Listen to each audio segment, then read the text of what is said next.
अस्सलाम वालेकुम नाज़रीन। ये कलाम तबस्सुम, ये मेरा अपना कलाम लिखा हुआ है। ये 25वां सफ़ा कलाम तबस्सुम का है और ये कलाम मेरा अपना लिखा हुआ माँ बाप की शान। तो सुनी होगी आपने, लेकिन ये मेरा अंदाज अनोखा है। दोनों की तारीफ लिखी है मैंने माँ प्यो के बगैर।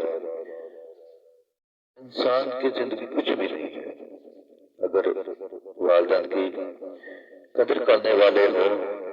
तो माँ के पांव तले जन्नत है और वालिद जो होता है वो सर का ताज होता है, जन्नत का दरवाजा होता है।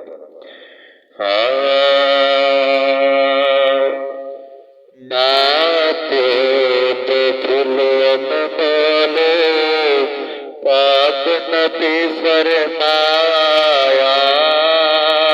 माँ प्यो दो फुलों में बोले, पाक नबी फरमाया, साया दुआ दा रखी कायम तू मेरे खुदाया।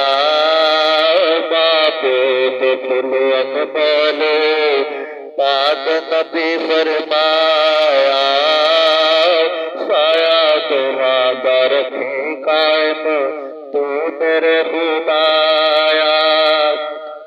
माँ प्यो मुक जानते यतीम लोकी कहंदे ने, दूर हो जान सब ते कोल ना बहंदे ने। माँ प्यो मुक जानते यतीम लोकी कहंदे ने, दूर हो जान ते सब कोल ना बहंदे ने।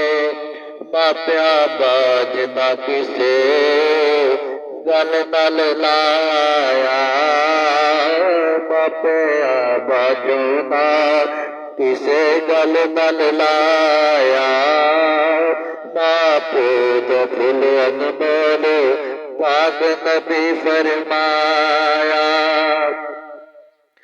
मावा नाल घर विच बहारा ही बहारा ने, ते बाप नाल खेडन वेड़े विच गुलजारा ने।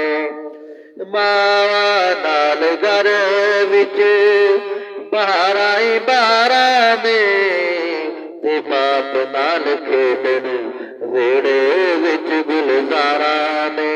साया दुआ दा रखी कायम तू मेरे खुदाया, साया दुआ दा रखी कायम तू मेरे खुदाया। माँ प्यो दो फुल अनमोल पाक नबी फरमाया। माँ प्यो भैन भाई कट्ठे करिए बनदा है परिवार,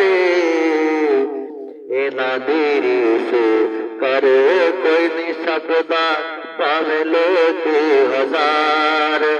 माँ प्यो भैन भाई कट्ठे करिए बनदा एक परिवार, इन्हां दी रीस पर कोई नहीं सकदा भावें लोग हजार।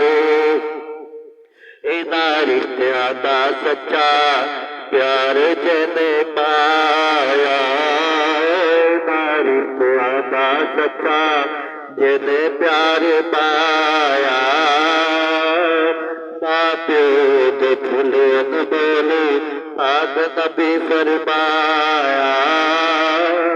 माँ प्यो दे फुल अनमोल पाक नबी फरमाया।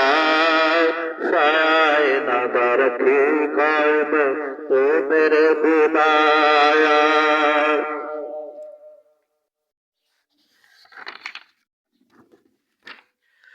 रो रो के मैं कमली हुई, रो रो के मैं कमली हुई।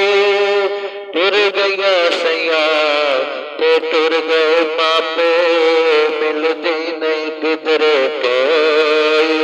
रो रो मैं कमली होई तुर गया सया ते तुर गए पापे ओ मिलदी नहीं किधरे कोई रुस गए चाचे ताए तबसम रुस गए चाचे ताए तबसम किसे ना अपना बनाया माँ प्यो दे फुल बोले पाक नबी फरमाया साया दवा रखे कायम तू मेरे खुदाया माँ प्यो दे फुल बोले जी माँ प्यो दे फुल बोले